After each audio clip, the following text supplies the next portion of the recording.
Down here, it's about surviving. You know, you just learn how to get by on what you got.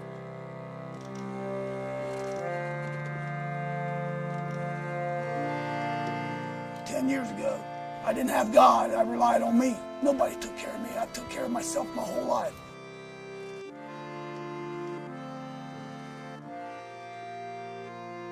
I was 40 years old when I gave my life to Jesus, and I've done almost every felony that there is.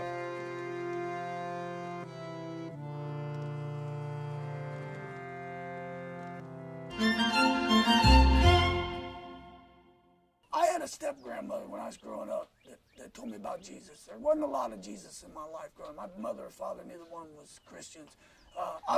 My mom always told me, if you believe in Jesus, you go to heaven. That was about the size. And once in a while, at Easter, we'd go to church. But I always respected God, always. Never disrespected anybody that was a Christian.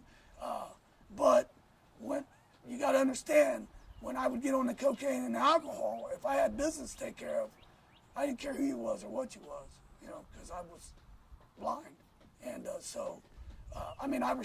I've always respected God and anybody that was godly. I guess it was a fear.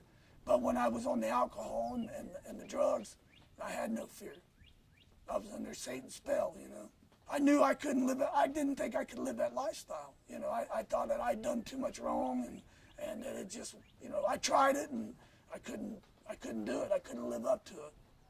I thought you had to be perfect to be saved.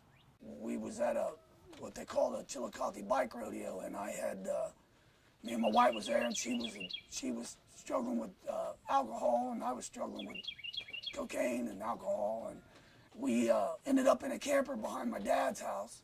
We had nothing, and I remember her coming in and telling me that she couldn't live like this, and she was going to leave me.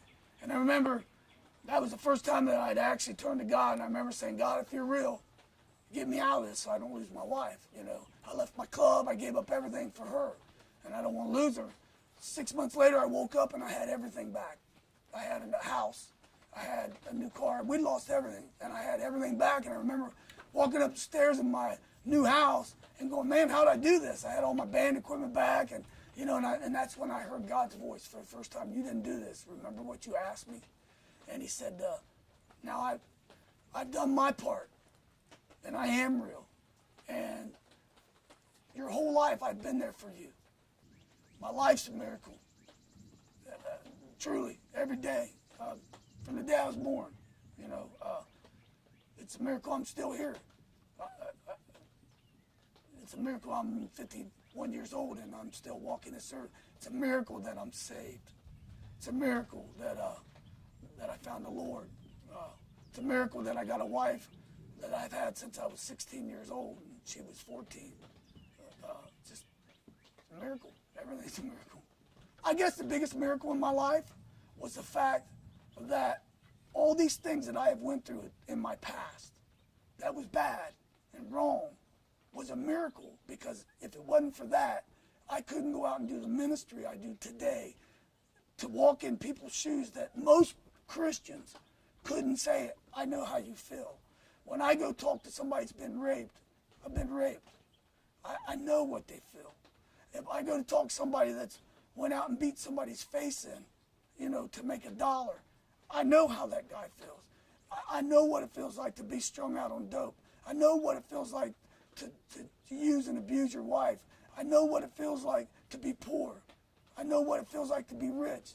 My life is a blessing because God took all these bad things.